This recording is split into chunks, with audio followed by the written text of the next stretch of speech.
Hello everyone. Today I'm going to talk about word semantics and embedding. So what is word semantics? It's nothing but study of meaning of word. So if we have this particular sentence, we have known from the previous lecture that we can tokenize this sentence and that will find out what are the words present in that sentence. Not only that, if you do some kind of this lemmatizer I will talk about, we can know that this is actually a pronoun or this is actually a verb which has root C plus past tense and so on. But all this grammatical information just give the idea that how these words are arranged in a sentence, but that does not give the idea what that particular word means. And that's exactly what we wanted to talk about in this lecture. How do we model the word meaning? And we want to do it automatically. So the computer semantics automate this process of constructing and reasoning with the meaning representation of natural language expression. See how we are talking about it? We're talking about meaning representation of word. So getting this idea of what is the word meaning is nothing but come up with the meaning representation of a word. And if we have such representation, we can construct this representation automatically. We can actually uh, reason over it using certain inference technique. So for that, to the next concept, that is the distributional semantics. The idea is that this meaning representation can be learned by studying language statistical pattern of the word usage in natural language. How that particular word actually appears in natural language.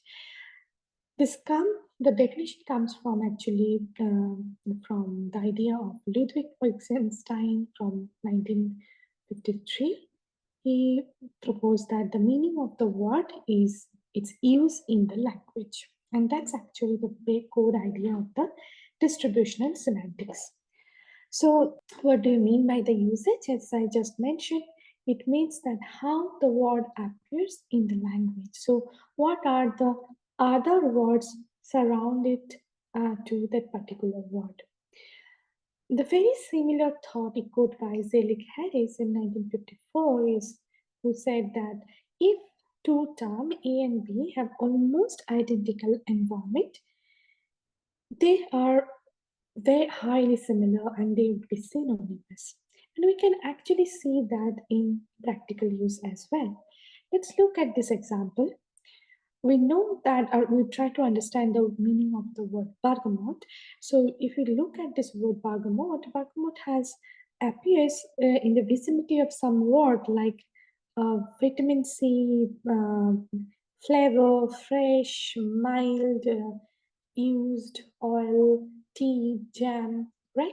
So from the way it presented with other words, we can already get the idea that this is actually something maybe related to lemon because we already know the lemon are also having this source of vitamin C, refreshing flavor, used in tea, jam, and so on.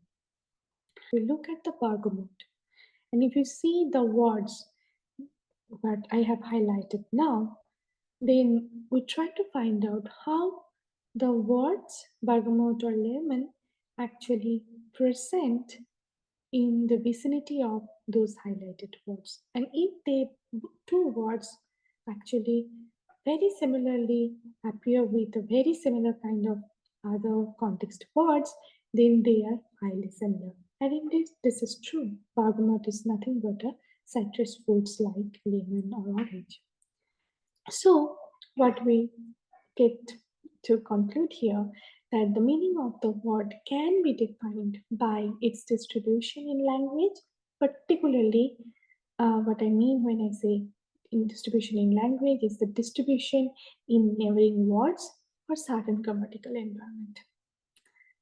So finally, what I want to learn a semantic space that somehow capture some semantic content or the semantic meaning in each of its dimension, because I'm talking about space. And because it's capturing this semantic as its dimension, similar word would be present in the near proximity in this embedding space. Like here we having not good, dislike, all are in the very similar space, and I would like to have all these words in the similar space as well. So, and we would try to learn it automatically. And that's exactly giving us the definition of embedding vector. So embedding vector is nothing but a vector representation of word where each dimension of that vector actually defining some kind of semantic meaning. And we learn this representation from the context of words. So first, say, talk about very simple way to define this distributed representation of word or the distributional representation of word. And basically, we can just look at the co-occurrence matrix, that how words co-occur in certain environment.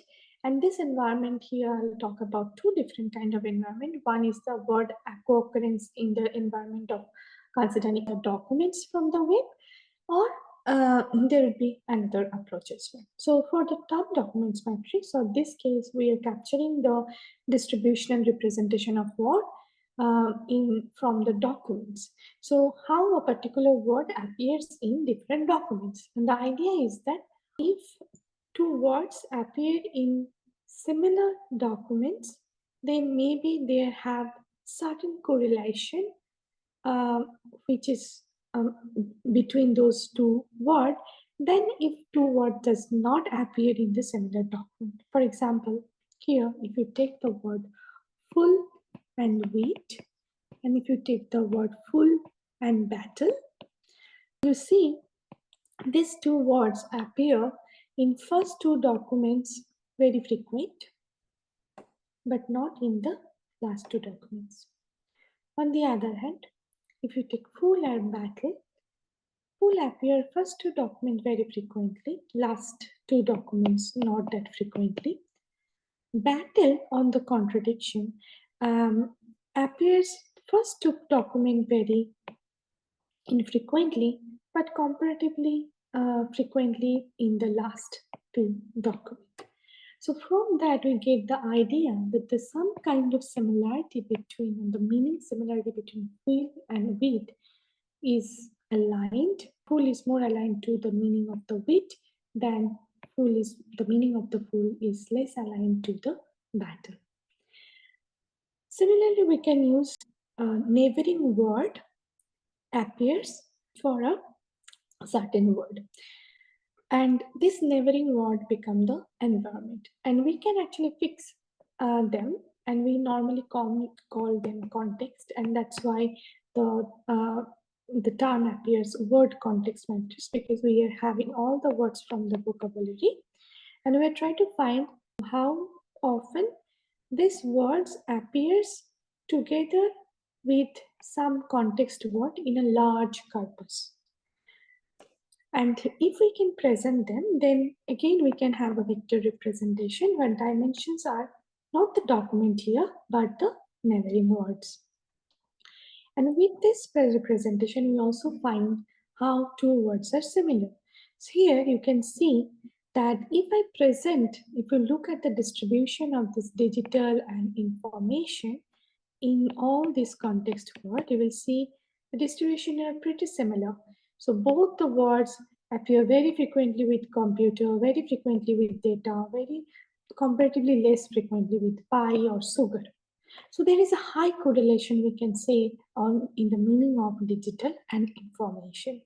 On the other hand, if you look at the cherry and the digital, you'll see the representation is, or distribution representation, very different. You have digital appearing computer and data very often, cherry appearing computer and the data occurring in the neighboring context is very limited number of time. On the other hand, it appears with the word pie or sugar very often. So you get an idea that if the distributions are different through those contexts, the word would be different as well. And because they are vector, we can actually find the similarity between them using the cosine similarity. So what is the dimension of this vector representation? Now, if you consider this word context matrix, the dimension would be depend on the number of context we are considering. And we consider around probably 50k words, which is very high. On the other hand, if you take the term document matrix, it's even more higher because we can consider the documents from the whole web. And we have million of documents in the web. So this vector become very, very high dimensional. Not all the words will appear in all the documents except those stop words or functional words. So most of the time, this matrices would be very, very sparse. And we have seen if the matrices are very sparse, and that means the representation is on the very high dimension. If you consider the similarity between vector using those high dimensional vector, the similarity measures somehow get bit diluted or sometimes get over amplified because uh, if you look at all these context word, any of these words may have some already correlation among them. They are not a unique. Uh, they're not representing one single simple unique meaning. We are enforcing that constraint that they are representing one semantic meaning through that dimension. So that's the reason that this sparse representation may not work for many downstream NLP tasks, but it may work with something like the document retrieval and other tasks, but not on where the language understanding is important, like the word prediction task or the sentence prediction task and machine translation task and so on. So for that, we'd like to actually learn a very concise, low dimensional, and dense representation. And these dimensions normally vary between 50 to 1000. So how do we learn that representation? That would be the next I'm going to talk about. And I'll particularly talk about two such vector representation. One is word to vec and another is BERT. So let's look at the first word vector representations, word to vec, which is developed by Mikolov et al. In 2013. It's a dense vector representation, and they learned this representation by neural network. So one small contrast of this kind of vector representation is that in the earlier representation, the TF-IDF matrix or word context matrix, the dimensions are defined by humans. They fixed whether the dimension would be the documents or which context word would be the dimension in the semantic space. Here, when they are learning this dense representation, we do not know exactly what those dimension means, but we are learning them to in the objective in our mind that those dimension definitely represent some kind of semantic meaning. According to Mikolov et al., they provided actually two different models to learn this dense representation. One is continuous bag of word model, another is skip-gram model. In the continuous bag of word model, given a particular sentence, actually our task is to predict the target word, like here apricot, given tablespoon of jam and a. This becomes the task of continuous bag of word model. So it's a prediction task. In the skip-gram model, it works in the opposite direction. So given apricot, I would try to find apricot of, apricot tablespoon, apricot jam, and apricot R. This is what we wanted to find out. Now both are actually kind of prediction task, right? But we wanted to find the vector representation. Here task is to find whether the next or the word in the context, in this context, is apricot or not. So what we do, we actually train the model to solve this task, prediction task, but our objective is to learn the weight parameter to solve this task, and this weight parameter becomes our word vector representations. So here, the key idea for doing this kind of training comes from the self-supervision, that we do not need any kind of annotation labeled by human. Given this source context or source text, we can automatically find out what is our label. So in the source, if we have this particular sentence, we'll just take that tablespoon of jam and E. This become our input sequence, and the output would be word, whatever they predict. The ground truth for that word would be apricot. So that's a very simple idea, but it helps us really to build this network, because we can automatically create tons of training data. So let's look a bit into details, but I'll not go into much. So there are these two architectures. In the one architecture, we are giving the context word, and we are finding this target. And on the other hand here, we are giving actually the target here, and we try to predict the context word, right? So what it does, how this context word representation looks like, because it's a network, so we are already need to give a numerical representation, and for that we actually pass one hot encoding of each of these context word, and then there is a weight parameter, and this weight is actually a matrix that has a dimension of vocabulary size into the hidden dimension what we are considering for the word embedding, or this dimension of the embedding space. We call them hidden because we're learning through a hidden layer. Okay. So with this weight matrix, we actually project each of this one hot vector to this layer, projection layer. We sum all the projection. So basically, if you multiply one hot encoding with this weight vector, you will get a vector with this dimension, and you will get this vector for every words, and you will sum these for all context words, and that's representation go through a segment function or extended to the again a distribution of the b-dimensional vector here, where each dimension represents how probable that particular word in the vocabulary to be the predicted word. And while we're doing this, we learn these weight parameters that become our vector representation of the word, and that represent the meaning. Very similarly, we do this for the skip-gram model, where we actually do it in a pairwise. So given apricot, we find the next word off, given apricot, we find the next word tablespoon, and so on. And then we actually combine the error come from every prediction. We sum up the error, and then we backpropagate the error into the network to optimize this to the whole network and learn again the weight parameters. So thing is here, the way we are doing it, we learn actually one single embedding vector for each word. Now we already know this is a bit contradicting to our idea that the context makes sometimes the words to be represented differently, right?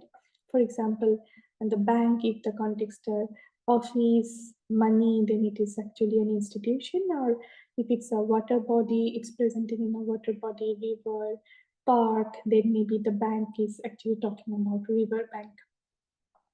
However, we still get one single representation, which will some kind of mean. But one positive thing for this kind of model is that because it has very simple neural network or train on a very simple network, it train very fast. So that's actually a positive point. So let's look at how exactly this word embedding actually looks like, whether they're really capturing the meaning or not. Remember, in the very beginning of this lecture, I talk about that the meaning of the word is actually the language in use, huh? Or its use in the language. So meaning change when we started using that word differently, and that happened, and that can captured by this word embedding as well. William et al. Actually trained different word embedding vector from different decades of historical text. And what we have found is that the broadcast word shifted its position.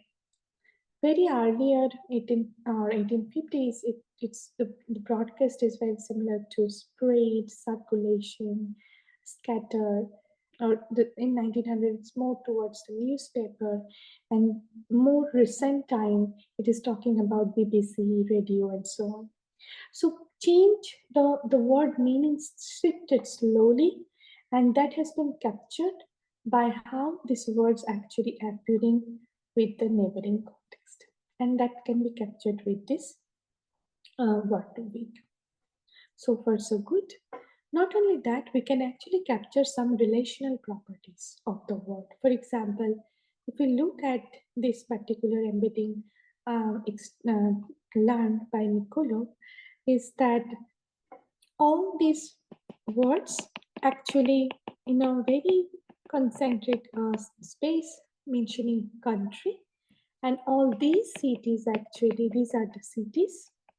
So it's giving this is country, this is cities, and not only that, if we look at the space among these two words, we can see it's actually emphasizing the relation capital. And these concepts actually later used for knowledge-based embedding and other places as well. So embedding space captured that relation. It can capture the gender relation as well. So man to woman is actually king to queen.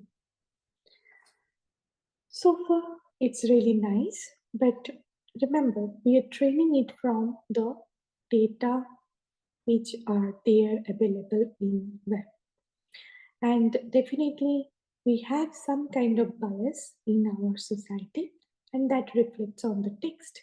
So it is very obvious that that needs to be captured by the embedding space as well. The what negative things are observed by different literature is that in the embedding space, that bias which actually have in actual text amplifies, and that leads to some negativity or some disadvantage or constraint over this uh, word embedding vector. The first bias I'll talk about ethnic bias. So we have seen that the Afro-American name like Lori, Sanquia, all these kind of names have very high correlation with the or the similarity with the unpleasant words. On the other hand, if you look at the European American names, they have a high correlation with the pleasant word. So we are demeaning certain kind of group, and that's providing the representation harm.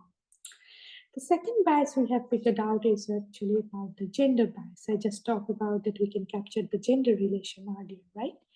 So here, mean to computer programmer, for women, we do not get female computer programmer, but we get from the embedding space homemaker. So we are getting this, capturing this gender bias which exists in our society, but we are getting it even more prominently, and that somehow creates some problem because we are hiring, in this particular case, hiring some computer programmer, and if you are using this word-to-vec representation for job profiling, then we will favor the male candidates, right? So these are the problems we have. So now let's look at the another word vector representation of word that is actually can capture the contextualized word, the vector representation. So For a certain context, it learns a specific representation. It does not, the word doesn't have one single representation, it changes with the context. And how they have learned it? They learned using the um, transformer architecture. So I don't really want to talk about details what is a transformer architecture. It has actually encoder, decoder, and the main two key feature here is the self-attention and the position encoding.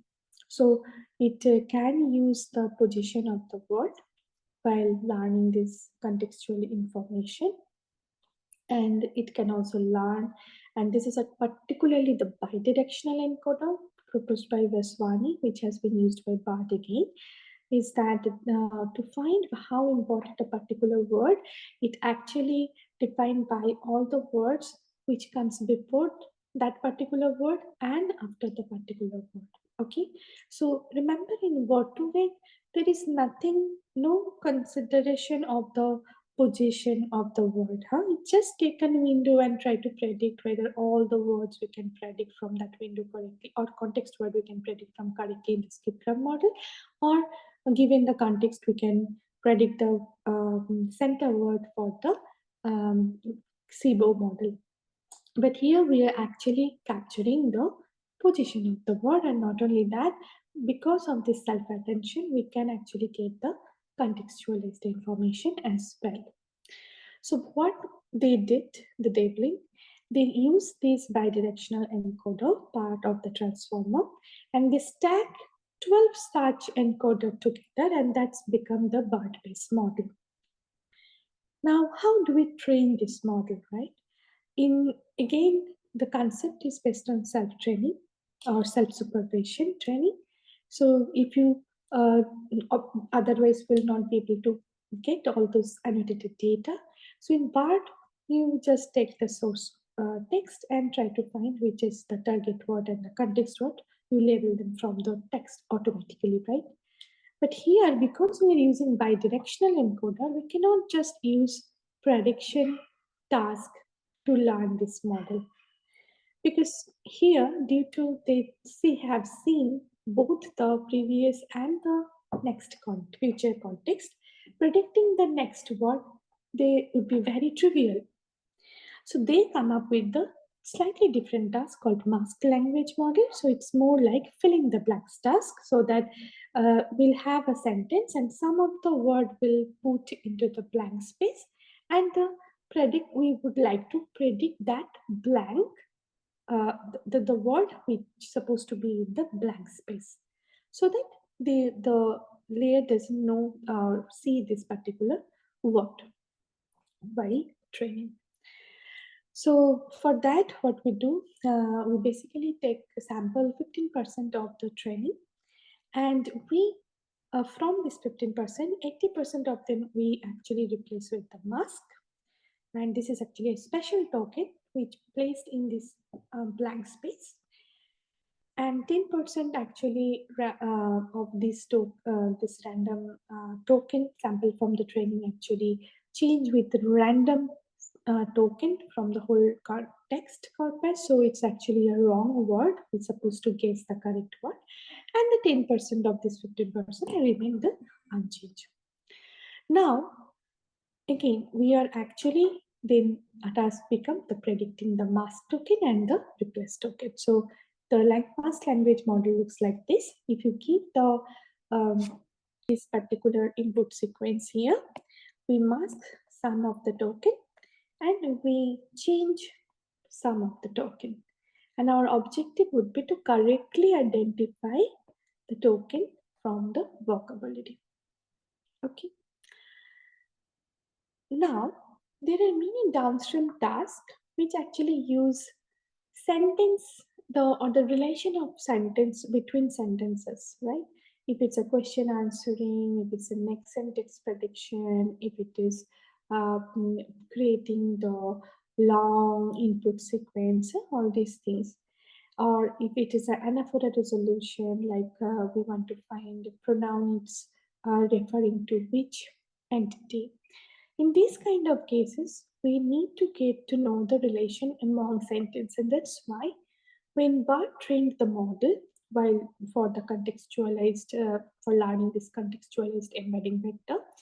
Addition to this mask language model, it actually trained with another task, and that's called sentence prediction task. And for that, we slightly change the input sequence. So in the mask language model, if we just keep the input sequence of the sentence, this should be fine. But because we wanted to do this classification task as well and capture the sentence representation, we add actually a special token here called CLS that more or less get the hidden representation for the whole input sequence presented by here in the attention head or for this particular token.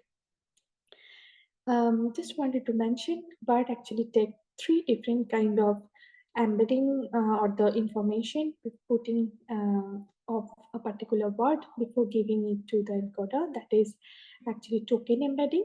And in this case, BERT actually uses very separate tokenizer because they have a fixed vocabulary and corresponding basic embedding for the embedding for that particular token. They consider those token embedding, and then because it's wanted to find or we can provide multiple sentence and we wanted to collect the relation between sentence. So basically there is a sentence embedding where all the token from one single sentence actually like having the very similar embedding vector. So all of these are EA and all the others next sentence are EB. And position embedding. That's given the sequence, what is the fixed position of particular word. All 3 together, we are combining and then give it to the encoder. Now, coming to the next part, fine-tuning of BERT. So you have seen that in this particular case, this pretend model actually available released. So we don't need to actually train this model, but that model actually solve 2 tasks, right? One is the mask language. So if you're masking some of them, it can predict, or it can say if you're giving 2 sentences, it can predict whether the next sentence is actually correctly should be the correct sequence after the previous sentence or not. But they can't do any other task, but that's how the model has been trained. The model has been saved and released. But we would like to do other tasks as well, not only the sentence prediction task. So for that, actually, we can do the fine-tuning of BERT. So what does fine-tuning mean? It's basically adding an application layer or output layer to solve the task you want to solve. So this task could be the question answering, this task could be the sentiment analysis, this could be the part of speech tagging, and so on. So basically, whatever the architecture we have with the BERT model, we take that architecture, and top of the architecture, we add a layer of neural network. It could be multiple layer as well. It depends on what you want. Here you would just add some architecture on top of this encoder so that you can actually train this model, the whole model, for solving the task you want to perform. For example, here I want to do part of speech tagging. So for that, I added a single layer feed-forward network on top of this encoder or the BERT, where each attention head coming from each word actually passing through this feed-forward network to define, to get the idea that what is the tag or POS tag for that word. So while you can already get the idea that we are adding one layer, so we are adding many weights here. So definitely we have to find these weight parameters, because this parameter is the additional parameter we added. This parameter cannot be collected from the pre-trained model. So pre-trained model give all the parameters used in this particular blocks. So for learning this parameter, we need actually the training data that must have label for the task you are solving. And when you have this label, you train this whole model, and during this training, basically you are learning the application specific parameter, here WK. And during this time, it may happen that some of these parameters get updated as well. So that's all about the BERT model and the fine-tuning of the BERT model. So today we'll have a tutorial as well, and in this tutorial we'll see how we can use the word embedding with BERT and the word2vec. We can actually use them for the downstream task like text classification. So what is text classification? Basically, given a particular document, if you already have set of class which you can associate with those documents, then if you provide some training data that has label where each document is already labeled which class it belongs to, we would like to learn a classifier that take one new document and can predict what is the class if this new document D belongs to. So for example, we will talk about in this tutorial the sentiment analysis task. So it's again text classification because you have all text which are movie reviews here, and you want to classify them either positive review or the negative review. And you must have the training data that says which reviews are positive and which reviews are negative so that we can learn on the train the classifier. So if we use the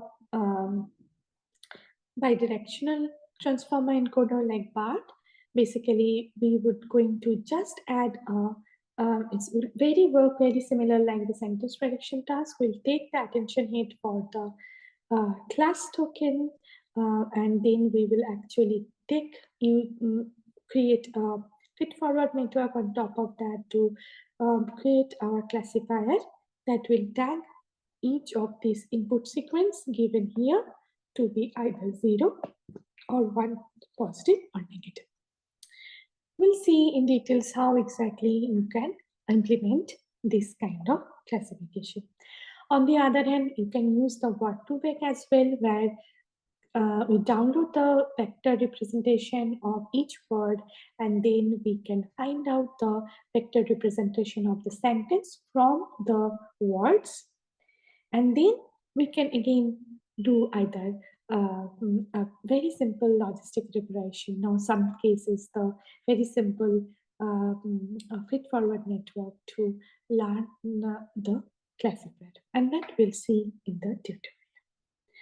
So that's all about the word meaning representation. So we learn how can we learn a hidden representation or this with the fixed dense representation with fixed dimension using the neural network. And we have also learned a bit idea that what a normal representation, kind of very static and sparse representation we can get from the term document matrix and the word context matrix. So these are the reference I have used for the lecture. Thank you.